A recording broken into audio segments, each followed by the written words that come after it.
Is it going, guys? I am going to be doing another top 5 junglers guide video thing. Just going over the top 5 junglers in Smite. There's been some changes. Main changes that are actually affecting the game right now are the nerf to Weakening curse. Weakening does 35% anti-healing instead of 100 now, which is a crazy change. And it's actually really, like, completely changed the meta from what we were used to. Some other things, Al Kwang was nerfed a little bit a while ago. That is starting to affect the game a lot more. Blink was nerfed, affecting it a little bit, not too much. And then just some other overall changes have shifted the game more towards an early game focus. The early game, or it's basically you either take over the early game, you win the fight at 15 minutes and take the rest of the game, or it's just going to be a close game for the whole thing. So basically, you're playing for one of those 3 points. It's really hard to play for the late game right now. It's really difficult. That's probably the worst strategy, honestly, at this time. We were in a meta. We just came out of a meta where late game was the key, and late game was all you had to play for. Obviously, like I said, now things have changed. So I'm going to go over top 5 junglers. The number 1 hasn't changed too much. The other 4 have changed drastically, and I'm going to explain why they are top 5 in my eyes and why I think you should be playing them. So first off is Serket. I've literally in every video had Serket as top 5. Should always be top 5. The blink nerf is not that bad. You get blink 1, you get a kill off blink 1. You'll blink in, use your combo ult, whatever, just use it wisely, get a kill. Then do not use blink again until you max it. So basically play for a little while. That blink will be coming off cooldown after, what is it, like, I don't know, 3 minutes or something? It's something long, some long cooldown, whatever. So when it's coming off cooldown, get blink 3. That's important. Just get blink 3, and then you'll be good. It'll be like blink never changed. So just do that, you'll be fine. I'll show you guys the build. I'm not going to talk about it. I literally have like 5 videos talking about Serket builds. So go ahead and look at it. Use this build. It's still my favorite build. If they had a lot of physical, you can change Spirit Robe to Mail of Renewal. That's your only change. Like I said, I've talked about Serket so much. Go to one of my other top 5 videos. I talk a lot more about the actual build and what you need to be doing. So, my second god on the list. You guys know that I hate Thor. I mean, I like him as a god. He's a good god. He's actually kind of fun. I just don't like playing him competitive. I am not the best Thor in the world. I'm definitely not the worst. I can play Thor at a pretty high level, especially now since I've played him more. But I still don't like him that much. But he is the second best jungler right now. You need to know how to play Thor. If you can't play Thor, you're just in a rough spot. If you can always play Thanatos to counter Thor, you'll be okay. But Thanatos has some secondary counters, so like you'll play into a Thor on purpose. But gods like Geb and a lot of the healing gods can make things a lot harder than it should be. So playing Thanatos is not always the option. Learn how to play Thor, know how to play Thor. This build is sick. You don't have to go with this build specifically. You can change Spirit Robe for Mail of Renewal. You can change Midgard Mail for magic defense if you do that. So you can change these 2 items and the build's still solid. This is my favorite build for Thor. I will not change this ever. Always go red pot and try to be aggressive early, and you're good to go.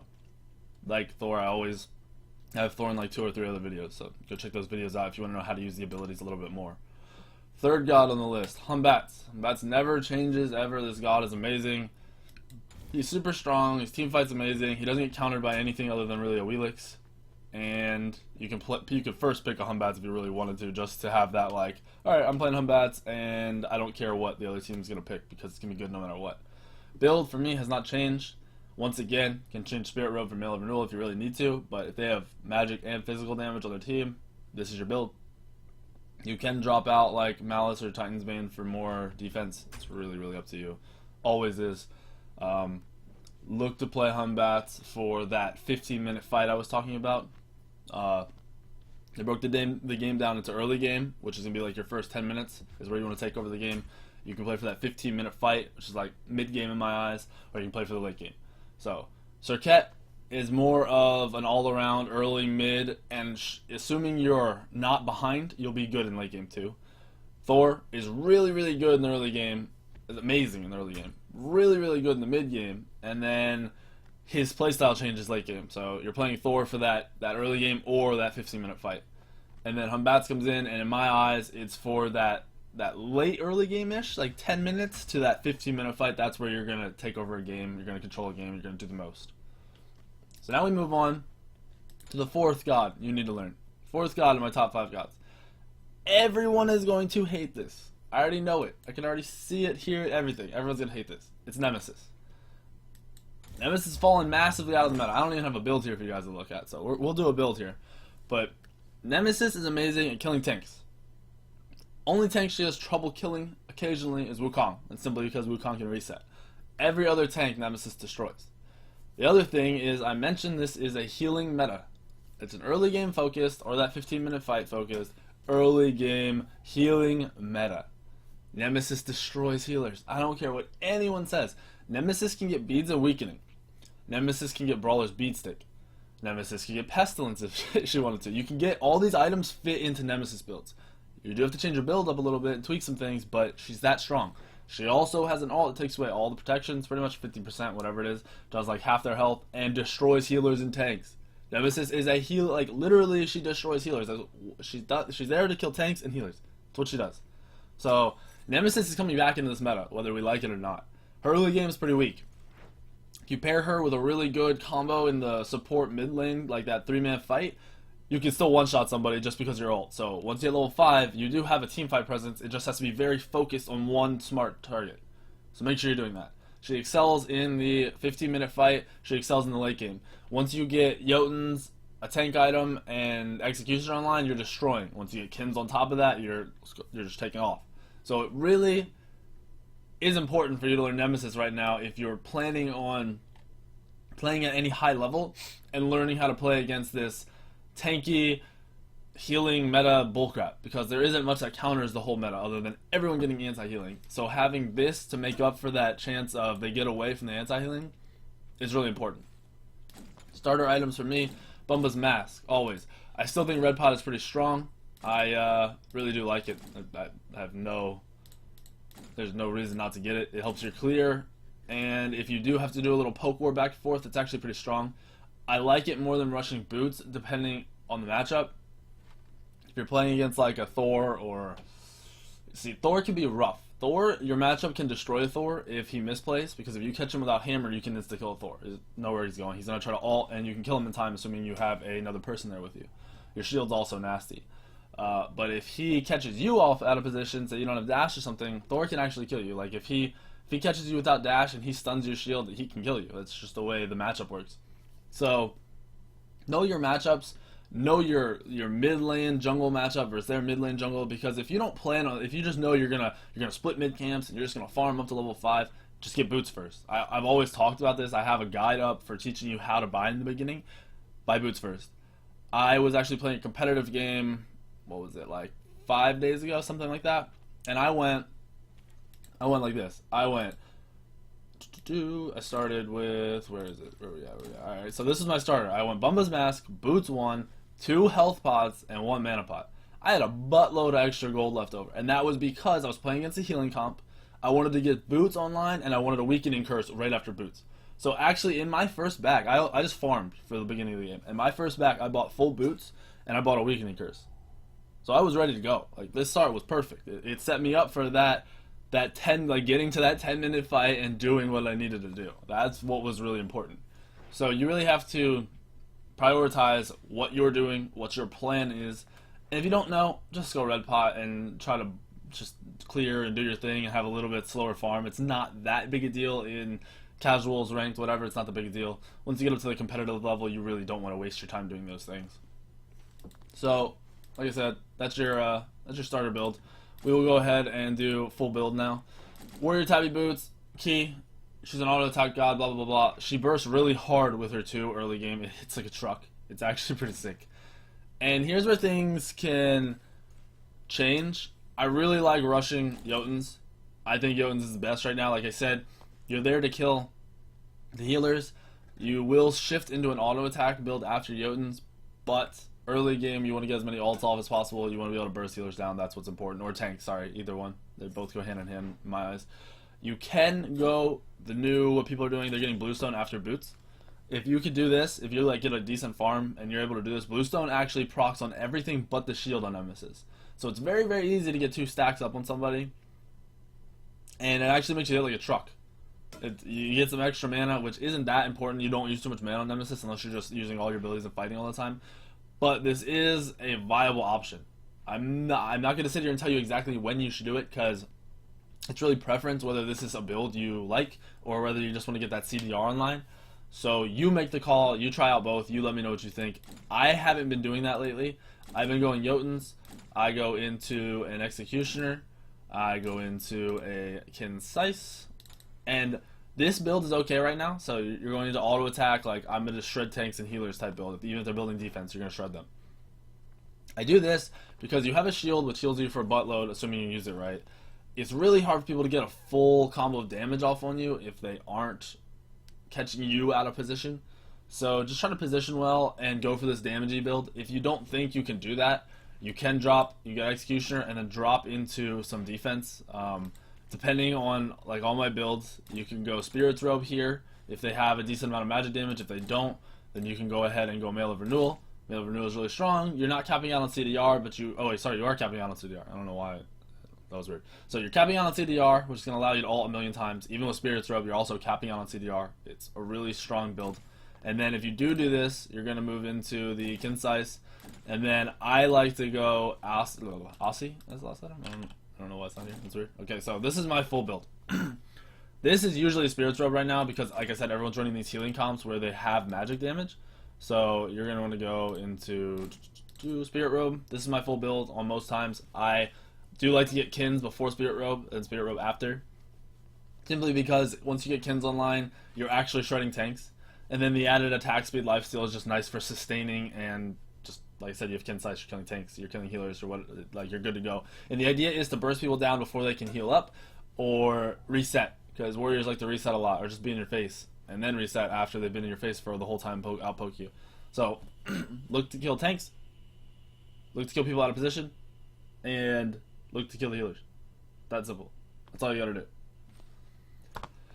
Abilities, I will just quickly cover these just because I can. You're maxing out your 2 first, you're maxing out your ult, you're maxing out your 3, because this is a shield that will, here let me show you, the shield will go up in damage reflected, it will go up in the amount of healing you receive from the damage. So someone hits you for 500, you're going to heal for 500. That's insane. Instead of taking any damage, you're just going to heal for 500. That's crazy. So the shield is really important to have in that mid to late game, which is when you're maxing it out. So, and your ult's obviously awesome. Like, it's awesome. It shreds all their protections. It shreds their health. It's crazy. So you're going into your 2 first, your ult second, your 3 third, and your 1 last. That's maxing. Right away, you want to have 1 of each ability just to be safe and be mobile and everything. So max 2, 4, 3, 1. Easy. It's that simple. Now here's where my top 5 changes even more. I have always been a big pusher and player of this god. I think you have to know how to play this god in this meta. Remember, my top 5 junglers is meta-based. It's not what's the most OP ever. That's not how it works. My top 5 junglers are why you need to play these gods, why they're important that you know how to play them, and if you want to win at a decent level, then this is a god you need to know how to play. And this god is going to be Odin. Oh, it's not an assassin, it's a warrior. Oh well. So, we're on Odin. I don't even have a build here either. I haven't been playing him for a while. So, if you know my play style, the things I've done, I played Odin months and months ago, before healing was a meta, just because you could lock down ADCs, and ADCs were very prominent. Now, healing is prominent. So, if you have Hells, Afros, Guans, Hercules, anything that can heal, Odin is going to be very, very, very important. Sylvanas even. Odin also does well against Geb because he has no way out of the thing. He does well against ADCs like Shibalanke because they can't get out of your ring. You also do a lot of damage early with Red Pot. You actually burst for like half people's health, even more than that, once you hit level 3. Which is kind of crazy to think like this level 3 garbage warrior can do half your health.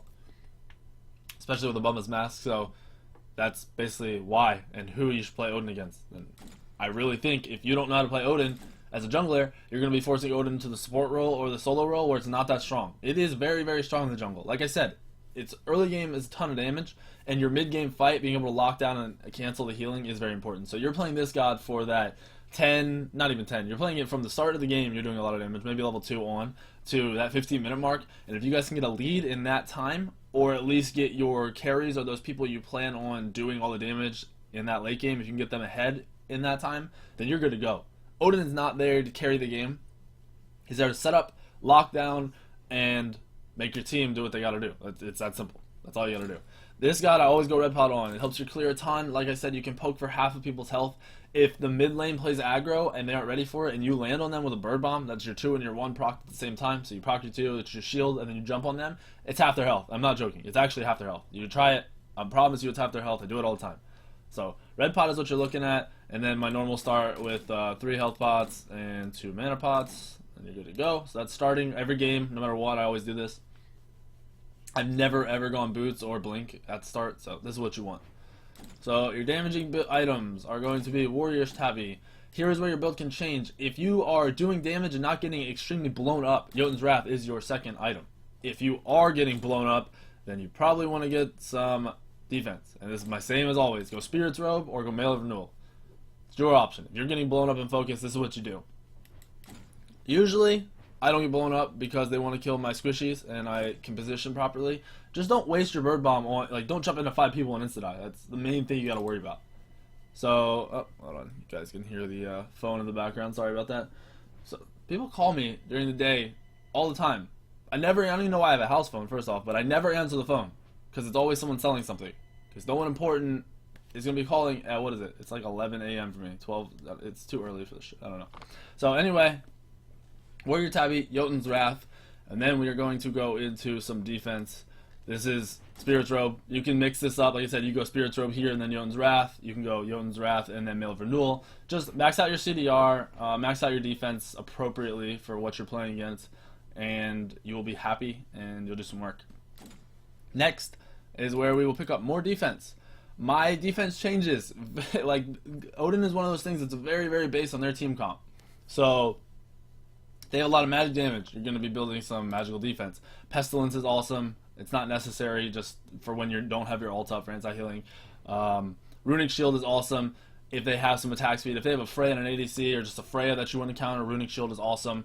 If they have an ADC and like an auto attack like a Kali or something, Witchblade is awesome. Just the anti-attack speed for people is super strong. But if those aren't really things you have to worry about, I usually go Mid-Guardian Mail. Just because you get a ton of health, you get a ton of protections, and if people are attacking you, they're getting slowed. People do accidentally attack you a lot when you're in your ring. So that's my thought process behind it.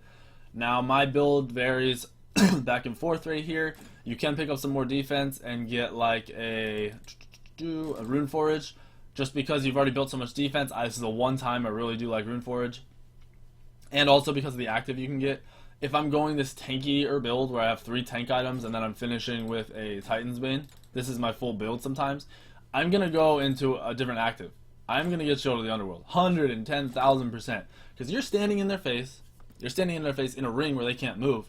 They have slowed attack speed. They really have no option other than to hit you with something.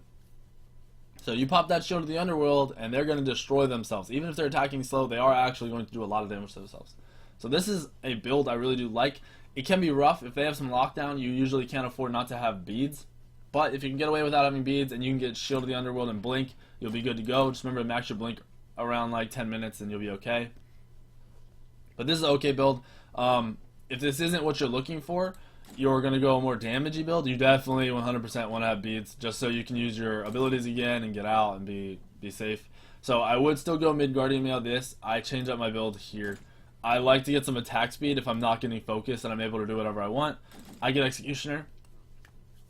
Most people don't do this. It's kind of different and strange and whatever.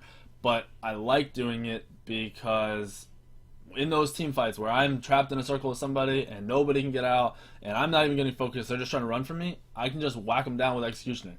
The pen you already have with this build is pretty sick. The fact that they're trapped makes auto-attacking them very easy, and you actually hit pretty hard. You really do. The attack chain is not too bad, and you hit pretty hard. So try this build if you're looking for damage. Replace Executioner with Rune Forge if you're looking for tanky, don't die type burst damage with your abilities. And you will be good to go.